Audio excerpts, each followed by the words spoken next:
நம சிவாயம் வாழ்க.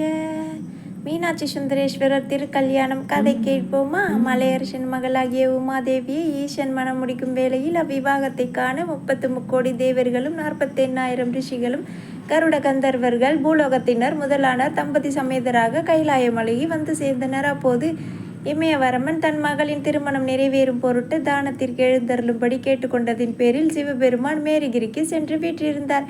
இங்கே திருமண காட்சியை காண தேவர்கள் யாவரும் மணவரையை சூழ்ந்திருக்க பூமியின் தென்கோடி உயர்ந்தும் வடகோடி தாழ்ந்தும் இருப்பதைக் கண்ட பூமாதேவி தம் கரத்தை அசைத்தாள்.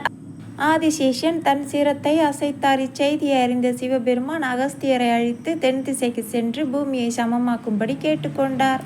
அதை கேட்ட அகஸ்திய முனிவர், சுவாமி, இம்மேருமழையின் கண் நீண்ட நெடுநாட்களாக தவம் இருந்து உமது திருமண கோலத்தை காண வேண்டுமென்று தனியாக தாகத்துடன் இருந்த என்னை தென் திசைக்கு போகச் சொன்னால் தங்களது திருமண காட்சியை நான் எங்கனம் காண்பது என்று வருந்தினார். இது கேட்ட ஈசன் அகஸ்திய முனிவரிடம், நீர் எந்த இடத்தில் எம்மை நினைக்கின்றாயோ அந்த சமயத்தில் அந்த இடத்தில் யாம் உனக்கு எமது திருமண கோல காட்சியை தந்தருள்வோம் என்றார். அது கேட்ட அகஸ்தியர் அகம் மகிழ்ந்து சிவபெருமானை வணங்கி பொதிகை மலைக்கு போய் தங்கியிருந்தார். அப்போது இப்பூமியின் தென்கோடியும் வடகோடியும் சமமாகின.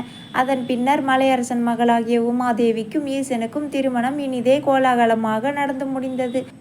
அதன் பிறகு அகஸ்தியர் தென்பொதிகை மலைக்கு பக்கத்தில் இருக்கும் திருக்குற்றாலத்திற்கு சென்று அங்குள்ள ஆலயத்தை கண்டபோது அது விஷ்ணு ஆலயமாக இருப்பதைக் கண்டு சிவபெருமான் கட்டளைப்படி இலஞ்சையில் இருக்கும் ஸ்ரீ சுப்பிரமணிய கடவுளிடம் உபதேசம் பெற்று அக்கோவிலை சிவாலயமாக செய்து சிவபெருமானுக்கு அபிஷேக ஆராதனைகள் செய்து பொதிகை மலை மீது இருந்த வண்ணம் தவபுரிந்து வந்தார்.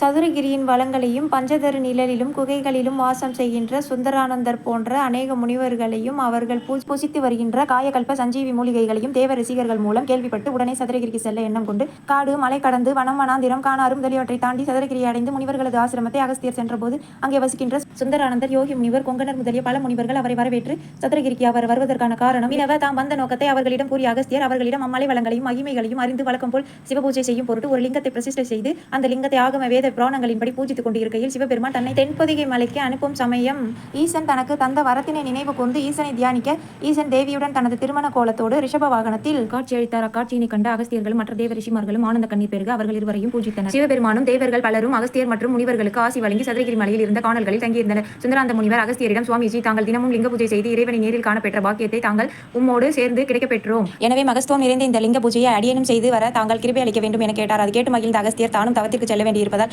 அந்த லிங்க பூஜையை அவரையே தினமும் செய்யும்படி கூறிவிட்டு அவரிடம் இருக்கின்ற மலைக்கு போய் அங்கு சென்று தவத்தில் அமர்ந்தார். அன்று முதல் இம்மலைக்கு கும்பமலை என்று பெயர் ஏற்பட்டது. அகத்தியரின் அருளாணிப்படி அவர் லிங்க பிரதிஷ்டைக்கு தினமும் பூஜை செய்து வந்தார் சுந்தரானந்தர். அன்று முதல் இந்த லிங்க மூர்த்திக்கு சுந்தரலிங்கம் என்று பெயர் வந்தது. தொடர்ந்து சப்ஸ்கிரைப் செய்து ஆதரவளியுங்கள். நன்றி.